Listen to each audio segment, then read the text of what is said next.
एक बार एक आलसी व्यक्ति एक बौद्ध भिक्षु से कहता है, हे महात्मा, मैं जो भी सोचता हूँ उसे करने में मुझे बड़ा ही आलस्य आता है। मैं आलस्य से भरा हुआ हूँ। आप मुझे इसका कोई उपाय, कोई समाधान बताइए जिससे कि मेरा आलसपन दूर हो जाए। बौद्ध भिक्षु ने कहा, क्या तुम यह बात पूर्ण रूप से मानते हो कि तुम्हारे अंदर आलस्य है? उनकी बात सुन व्यक्ति ने उत्तर दिया, हे महात्मा, मुझे पूर्ण विश्वास है कि मेरे अंदर आलस्य है, क्योंकि मेरे गांव के जो लोग हैं वे सदा यही कहते रहते हैं कि मेरे अंदर आलस्य है। बौद्ध भिक्षु ने पूछा, मुझे विश्वास कैसे हो कि वास्तव में तुम आलसी हो? क्या तुम इसका कोई प्रमाण दोगे? व्यक्ति ने उत्तर दिया, हाँ महात्मा, जरूर। बौद्ध भिक्षु ने पूछा, तो बताओ तुम्हारे पास क्या प्रमाण है? व्यक्ति ने कहा, महात्मा, यह तो सभी को पता है, व्यायाम करना स्वास्थ्य के लिए लाभदायक होता है।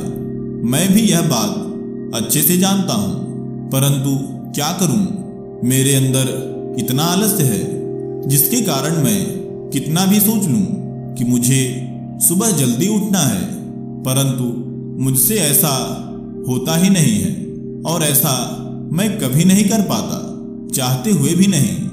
बौद्ध भिक्षु ने कहा, इसका मतलब तुम्हारे अंदर इस प्रकार का आलस्य है? व्यक्ति ने कहा, हाँ महात्मा, मैं ऐसी ही आदत से परेशान हूँ। भिक्षु ने व्यक्ति से पूछा, तुम मुझे एक बात बताओ कि क्या तुम्हें आलस्य का अर्थ मालूम है? व्यक्ति ने कहा, महात्मा, मुझे यह तो नहीं पता कि आलस्य से क्या होता है, लेकिन मैं इतना जरूर जानता हूँ कि यह एक बहुत बुरी चीज है। बौद्ध भिक्षु ने कहा, पहले तो तुम्हें यह बात समझ लेनी चाहिए कि हर उस चीज का कुछ ना कुछ उपयोग, कुछ ना कुछ काम है जो कि प्रकृति ने इंसान के अंदर उसको दिया है। इसमें बुरे या अच्छे की कोई बात ही नहीं है। जिसे तुम आलस्य कह रहे हो उसे व्यक्ति स्वयं ही उत्पन्न करता है। व्यक्ति ने बौद्ध भिक्षु से पूछा, किस प्रकार महात्मा? बौद्ध भिक्षु ने कहा, इंसान के अंदर आलस्य 3 ही कारणों से उत्पन्न हो सकता है। इसमें पहला है शारीरिक और दूसरा मानसिक कारण। यह बात सभी जानते हैं कि शरीर को चलाने के लिए ऊर्जा की आवश्यकता होती है और वह ऊर्जा हमें भोजन से प्राप्त होती है। शरीर के अंदर गलत भोजन जाने से शरीर में आलस्य उत्पन्न होने लगता है, क्योंकि जिस प्रकार हमारा भोजन होगा उसी प्रकार शरीर का व्यवहार भी होगा।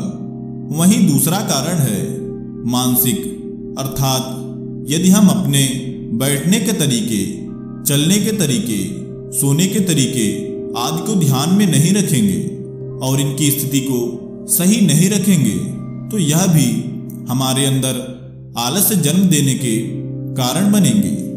आगे बौद्ध भिक्षु उस व्यक्ति से कहते हैं, यदि तुम महात्मा बुद्ध को ध्यान से देखो तो तुम्हें यह देखने को मिलेगा कि उनके बैठने पर उनकी रीढ़ की हड्डी एकदम सीधी ही रहती है। वहीं उनके सोने पर शरीर के भीतर कोई भी अंग हो, कहीं भी किसी प्रकार का कोई दबाव नहीं रहता है। यहाँ तक कि चलते समय उनके दोनों कदमों के बीच एक तालमेल साफ प्रतीत होता है। ज्ञान के लिए यह बिल्कुल भी आवश्यक नहीं है कि महात्मा बुद्ध को सुना जाए तभी कुछ प्राप्त हो सकता है, तभी हम कुछ समझ सकते हैं। बल्कि यदि हम चाहें तो उन्हें यदि ध्यान से देखें तो भी हमें बहुत सारी बातें समझ आ सकती हैं। हम बहुत सारे ज्ञान ले सकते हैं।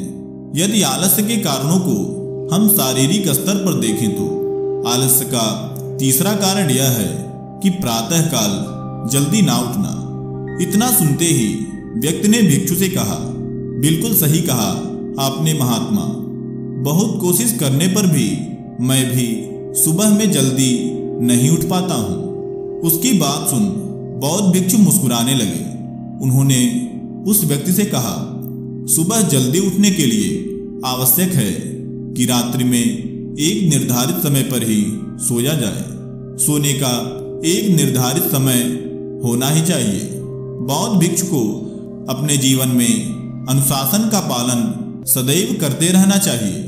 संतुलित जीवन के लिए यह अत्यंत आवश्यक है।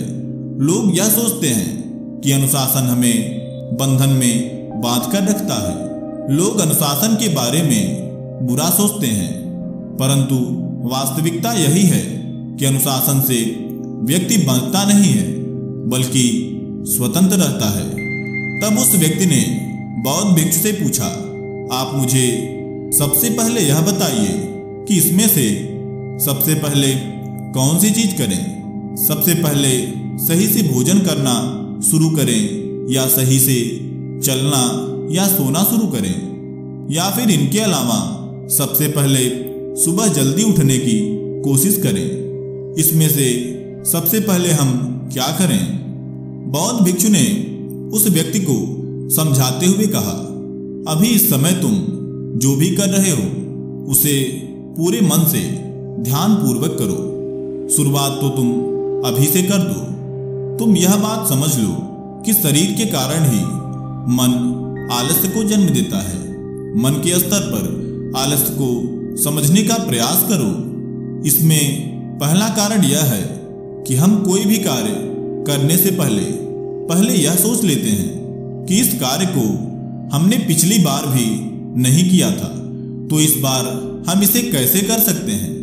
इस बार भी हम इसे नहीं कर पाएंगे। परंतु वहीं हम यह भूल जाते हैं कि उस वक्त और इस वक्त में कितना फर्क है। हम उस समय कुछ और थे और इस समय कुछ और हैं। सब कुछ अब बदल चुका है। इसका दूसरा कारण यह है कि हमें कभी भी ऐसे लोगों का साथ नहीं देना चाहिए जो कि आलसी हैं और अपने हर काम के समय आलस्य से भरे रहते हैं, क्योंकि हमारे अंदर आलस्य हो या ना हो, परंतु ऐसे लोगों से हमें आलस्य मिल ही जाता है। व्यक्ति ने बौद्ध भिक्षु से कहा, हे महात्मा, आपने जो कुछ भी कहा वह पूर्णतः सत्य है।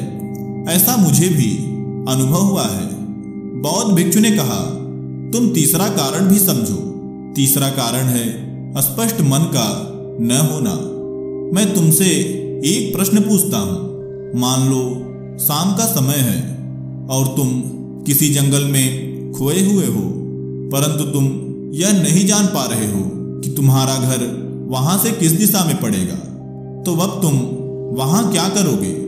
तुम अपने घर की तलाश करोगे या तुम वहां भी आलसी बन जाओगे? अर्थात क्या तुम उस स्थिति में भी वहीं लेटना पसंद करोगे? उसने उत्तर दिया, नहीं महात्मा, मैं इधर उधर अपने घर की खोज में रहूंगा। बौद्ध भिक्षु ने कहा, यदि अपने घर की तलाश में निकलकर बहुत प्रयास करने के बाद भी तुम्हें यह पता ना चले कि तुम्हारे घर का रास्ता कौन सा है, तो उस समय तुम क्या करोगे? व्यक्ति ने कहा, तब भी मैं अपने घर का मार्ग ढूंढता रहूंगा, क्योंकि उसके अलावा मेरे पास कोई और रास्ता ही नहीं है। मैं और कर ही क्या सकता हूं? बौद्ध भिक्षु ने कहा, अब तो तुम यह बात समझ ही गए होगे कि इंसान को आलस्य कब आता है। जब व्यक्ति के पास अनेक विकल्प होते हैं तो उसके अंदर आलस्य आ जाता है, क्योंकि यदि इंसान के पास सिर्फ और सिर्फ एक ही विकल्प हो तो उसके अलावा उसे कुछ दिखाई ही नहीं देगा। मन पूर्णतः स्पष्ट रहेगा। तुमने अभी यह बात बताई है कि तुम व्यायाम नहीं कर रहे हो और वह भी अपने आलस्य के कारण। इसका मतलब है कि तुम्हारा मन स्पष्ट नहीं है, अर्थात तुम उन रोगों को नहीं देख पा रहे हो जो तुम्हें व्यायाम न करने के कारण भविष्य में होंगी। उनकी पीड़ा भी, उनके द्वारा मिलने वाले कष्ट भी तुम्हें अभी महसूस नहीं हो रहे हैं। आलस्य के चौथे कारण को, जो कि मानसिक कारण है, समझाते हुए उस बौद्ध भिक्षु ने व्यक्ति से कहा, चौथा कारण है कार्य को पूर्ण करने की कोई वजह ही ना होना।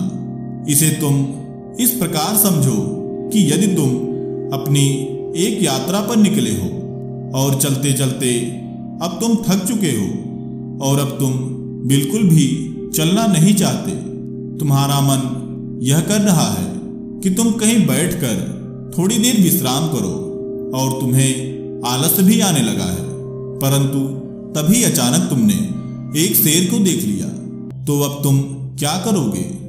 क्या तुम वहां भी अपने उस आलस्य के साथ ठहरे रहोगे? शायद तुम ऐसा नहीं करोगे। तुम इस बात पर ध्यान दो कि जिस काम को करने की कोई बड़ी वजह नहीं होती है, आलस्य हमें उसी कार्य को करने से सदैव रोकता है, हमें वह कार्य नहीं करने देता है। व्यक्ति ने कहा, धन्यवाद महात्मा, अब मैं आलस्य का अर्थ पूरी तरीके से समझ गया, आलस्य का सारा खेल अच्छी तरह जान गया। बौद्ध भिक्षु ने फिर से कहा, याद रखो, जहां किसी कार्य को करने की कोई बड़ी वजह होगी या जहां पूर्णतः स्पष्टता होगी, वहां आलस्य कभी आ ही नहीं सकता। दोस्तों, आशा है आपने इस छोटे से वीडियो से मूल्यवान सबक सीखा होगा। आपको हमारा यह वीडियो कैसा लगा कमेंट करके जरूर बताइएगा। ऐसी ही और जानकारी वाले वीडियोज के लिए चैनल को सब्सक्राइब कर लें। धन्यवाद।